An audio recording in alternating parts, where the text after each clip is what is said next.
Guys, we live during a time where technology has allowed us to really enjoy the fruits of our labor. If you've got a decent job, you can get anything you need plus what you want. Whether it's going to the store or, ordering online, there's just a lot of ways that we can get products that we need. But one thing about life is there's a lot of different facets to the areas, whether it's food, water, whether it's medical supplies.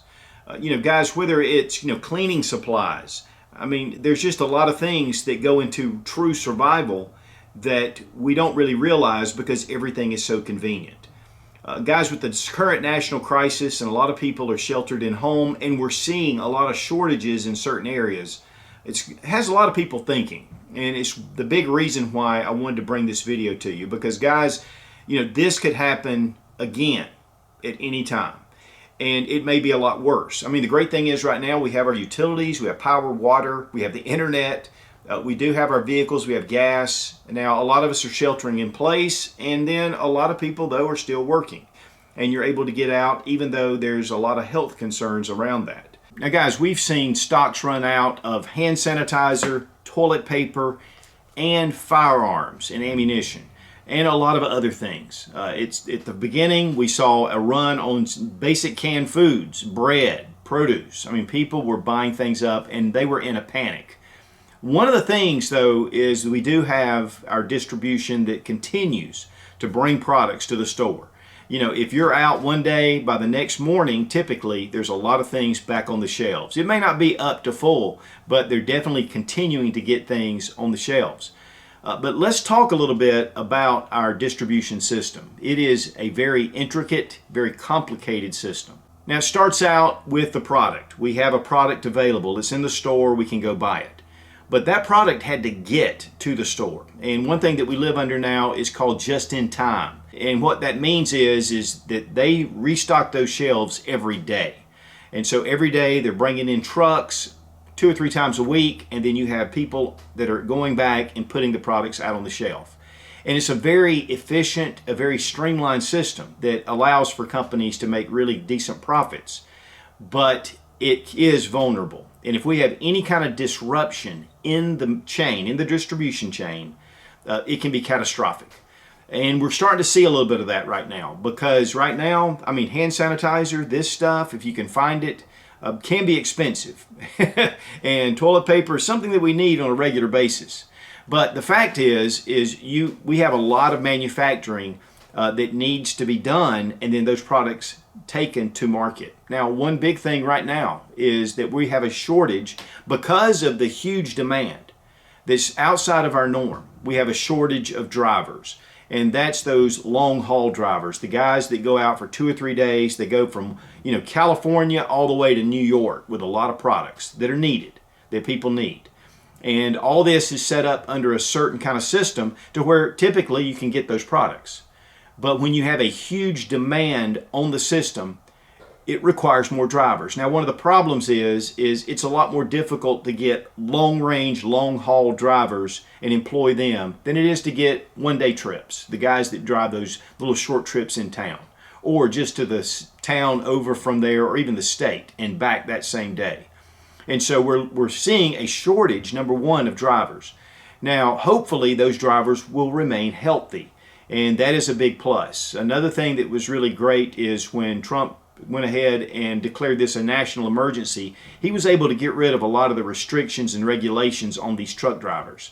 And so instead of having to go through a lot of paperwork and having to stop more often, they have a little more leniency to be able to go a little bit farther, a little bit harder.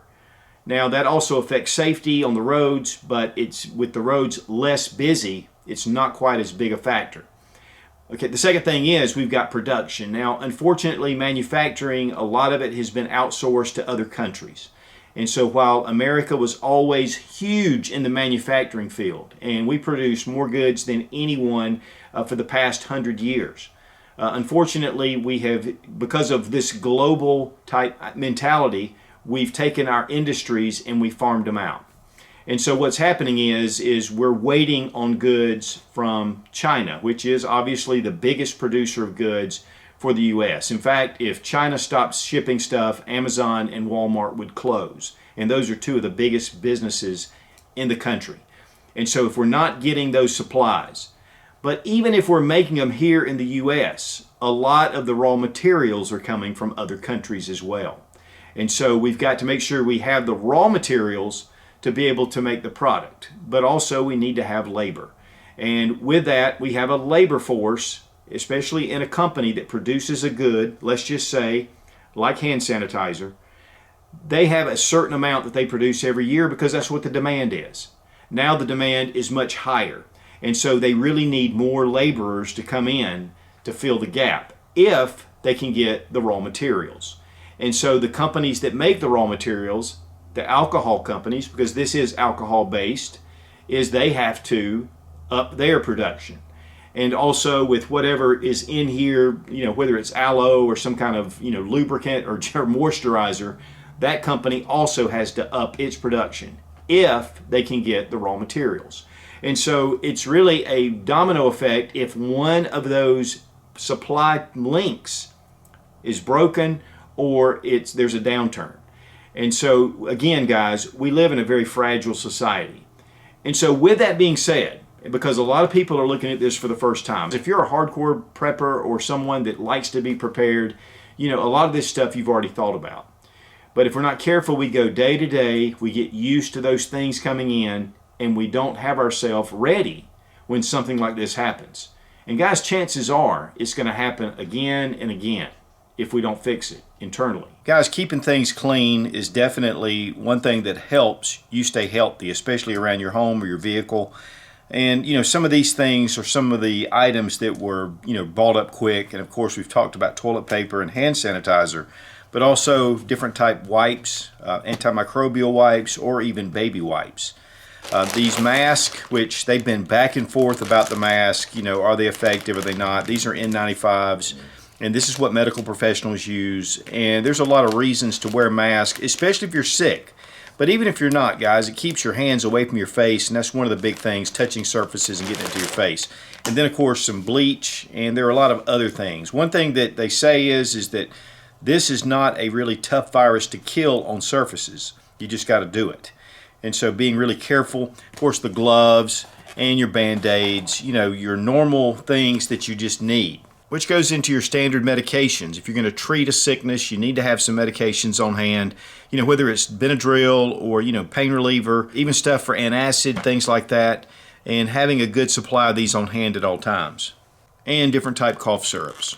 With disruption of food distribution, that could be definitely something that you need to have some things put back to give you some time. And of course, first thing I always recommend are just regular canned foods that you're eating already.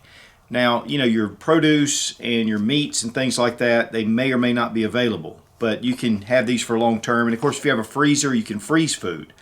But also having like this pancake mix, ramen noodles, this is a big one that's been around for a long time.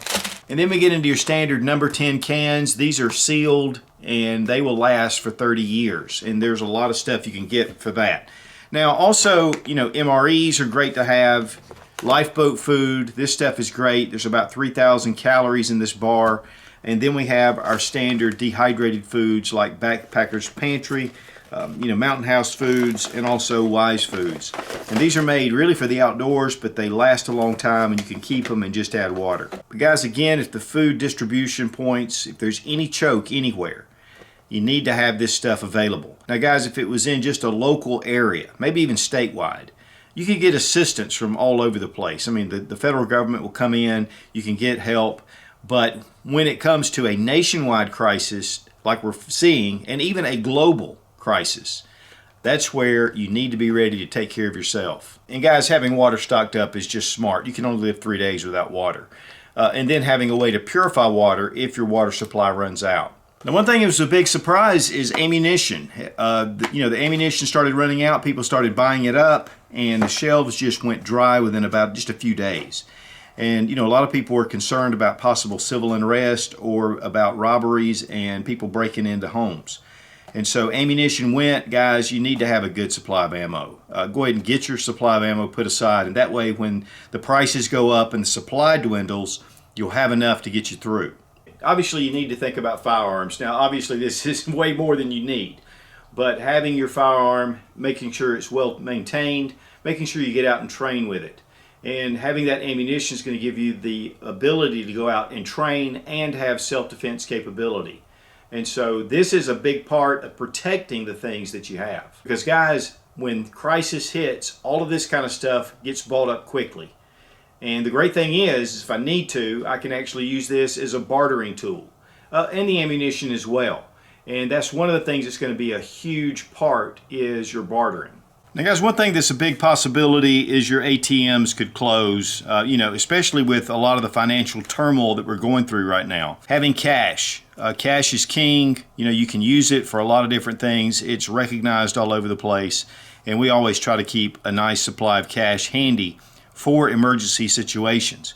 But also, we have a lot of silver put back. Now, this is just a small bag. I have been buying silver for years, and it's part of what preserves my wealth. And that's one thing that's really important about silver and gold. I've done a lot with Money Metals Exchange, and those guys are great to deal with. They also do a lot of survival supplies as well. And so that to me is one thing. They have a heart for people that are wanting to be prepared. So I like that.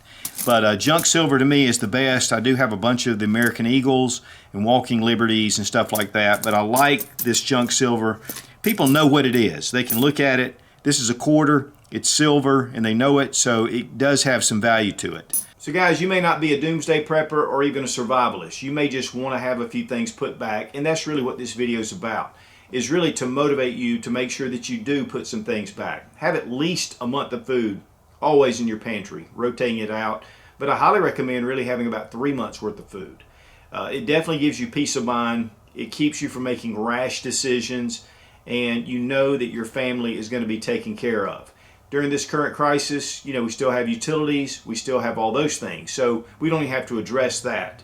But in a serious grid down type situation, all those things could be a possibility. And at least you'll have yourself in decent position that you can tackle those things if they come along. Again, guys, we live in one of the greatest times on earth, but because we're so efficient, because we have so many systems in place to provide us with those things, it is fragile. And if we have any break in that chain, it could definitely cause a lot of issues, not only with food production, with food distribution or supplies, with countries all over the world that are supplying us with much needed and required things. Guys, you really need to make sure that you're prepared to face whatever comes. And so I encourage you during this time to be inspired, to make sure that you're prepped up. Don't be scared, be prepared. In the immortal words of my good friend Southern Prepper. Be strong, be of good courage. God bless America. Long live the Republic.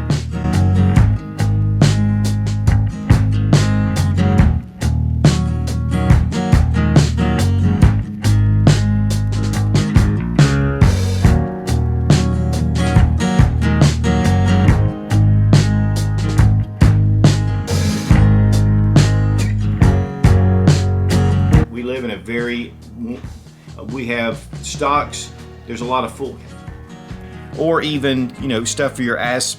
In the immortal words